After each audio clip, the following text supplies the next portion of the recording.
Hi, welcome to another edition of Cooking with Katie from Cookery Doodle Doo, and I thought it was time for us to look at breakfasts. So what we're going to make here is these little breakfast cups or breakfast bowls.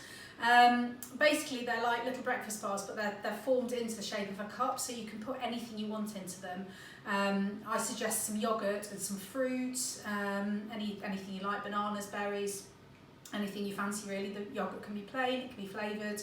I like vanilla yoghurt, and you can then drizzle, if you want to, some honey, some extra honey, or some chocolate sauce, or put a blob of jam, anything you fancy really. So these are really versatile.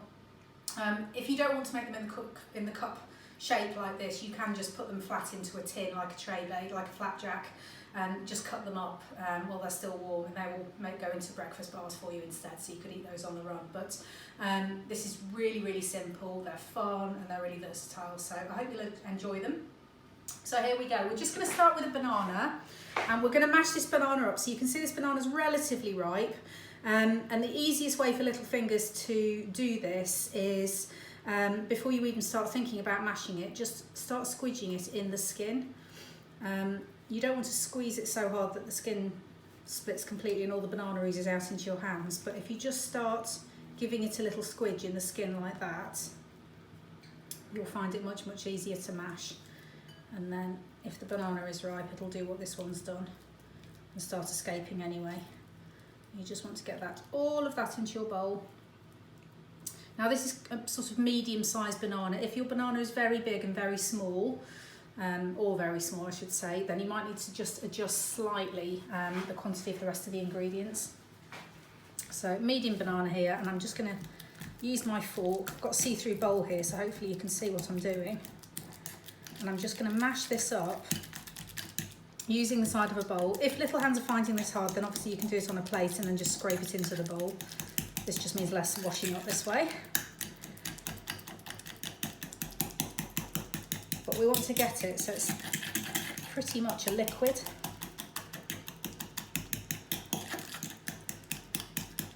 Little kids really enjoy doing this, so definitely let them have a go. But you can see there what we've basically got is liquid banana. Quite often when I talk about making substitutions in baking, I always say if you haven't got an egg, then you can use the same weight of yoghurt, mashed banana, or applesauce. This is what I mean, this type of mashed banana, okay? However, it can't be used for absolutely every egg. But things like cakes, biscuits, that kind of thing, that will work very well for you. So anyway, there we go, there's our mashed banana. If you've got digital scales, this recipe is way easier. If not, then obviously weigh things out separately. But you can just measure everything straight into the bowl here. So I'm going to put in 50 grams of honey. Obviously, again, in a squeezy thing, it's easier, but whichever way you need to do it.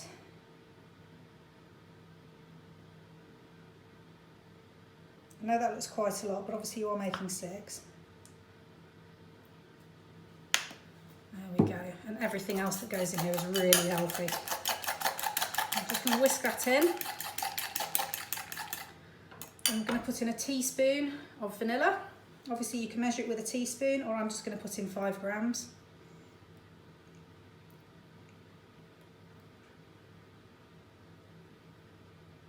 There we go. Give that another little mix. Now to this medium banana, it's going to take about 125 grams of oats, okay? If your banana is bigger, it will need more oats. If your banana is smaller, you won't need as many. So I suggest you perhaps put in 100, which I'll do first.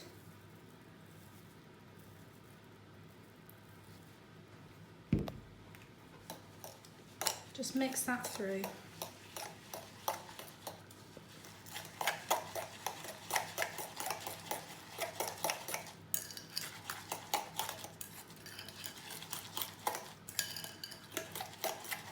There we go. Now that's still a little bit too runny. I'm going to struggle to form my cup shape. I'm going to put in a bit more.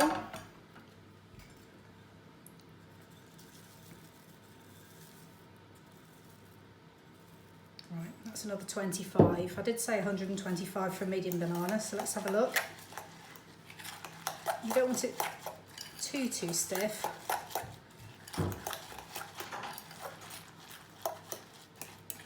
Right, so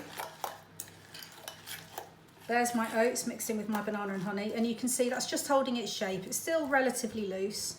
It's not completely stiff, but if I put my fork through it and tip it, it is sort of holding its shape before it oozes back, so that should be about right.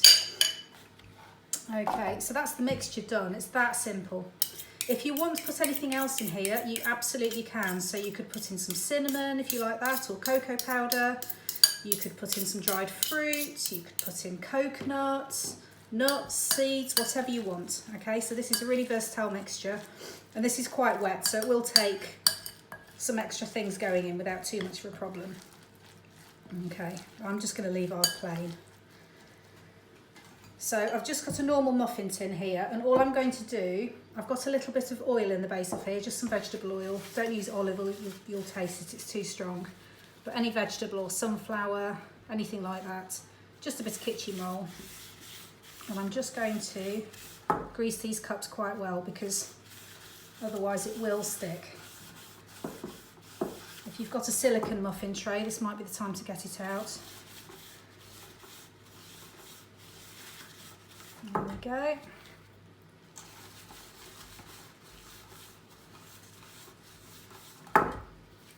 That's one. Okay, so that's really well greased now. I'm just going to I've switched to a spoon. I'm just going to share it out between those cups. There are no precise measurements here, but this is enough to make 6.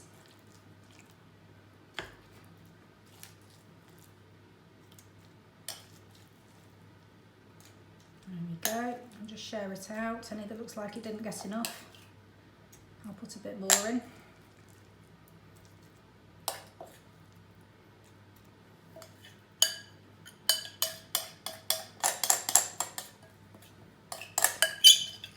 Excuse me, squeaking.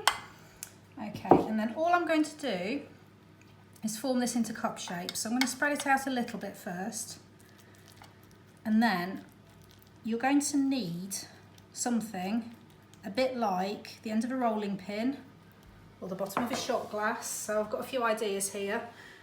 You've got this shot glass here, which has got a nice, basically you want a flat bottom and straight sides, something that will fit into the muffin shape. Maybe an egg cup, something like that would work. The end of a rolling pin, or I've got like a lemon squeezer here. That's a bit rounded, to be honest, but it would work. And the reason you could do that, you could do this next bit with your fingers, but I'm going to ask you to do it again when it's been in the oven for 10 minutes. So you need something that obviously you aren't going to burn yourself. So I'm just going to use my shot glass here, and I'm just going to sort of move it around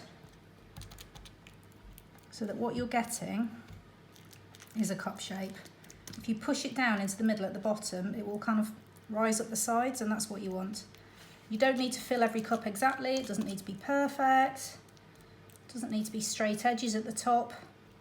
You just want to make sure that you've got a cup shape, and obviously if you get a big gap like that, then you do want to just kind of fill that in, otherwise all your yoghurt's going to fall out when you come to fill these later. Okay, this one's a bit small. Let's steal a bit of mixture from somewhere else. There we go. Messy now. There we go. So you just form it into your cup shapes. It really doesn't have to be perfect. And then what I'm going to do, this is going to go into quite a hot oven at 200 degrees. And I'm going to set the timer for 10 minutes. And then when 10 minutes are up, I'm just going to come along with my shot glass again. Give it a little wash first so it's not all sticky. And I'm just going to do the same thing again, because these will have puffed up a little bit, particularly at the bottom. And you just want to kind of squidge it back together when it's begun to cook and all stick together. You're just going to give it another little reshape and then stick it back in for another 5 minutes, and that should see these perfect. So it's 15 minutes in total at 200 degrees. But as I say, after 10 minutes, just get your shot glass or whatever you're using and just kind of sort of squidge them back down into the shape that you want, and they will set much firmer and make much better bowls for you. So we'll have a look a bit later. Okay, so here we are, 10 minutes in. I'm just using my shot glass, as I said, just to give it a little push. And that's all I need to do. I'm just going to do it on the other 6 as well. And then they go back into the oven for another 5 minutes. So there we go, those are 2 that are done, those are the rest that aren't. Okay, so the beep has just gone off, let's have a look.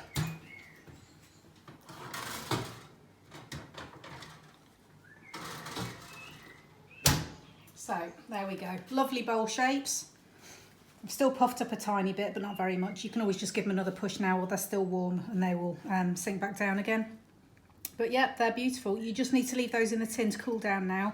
If you try and get them out now, they will fall apart. So just leave them in the tin to cool, and then I would suggest you run a knife just around the edge, a blunt knife, while they're still a little bit warm, just to make sure they're separate. They should be. And then when they're cold, you can take them out and yeah, ready to use.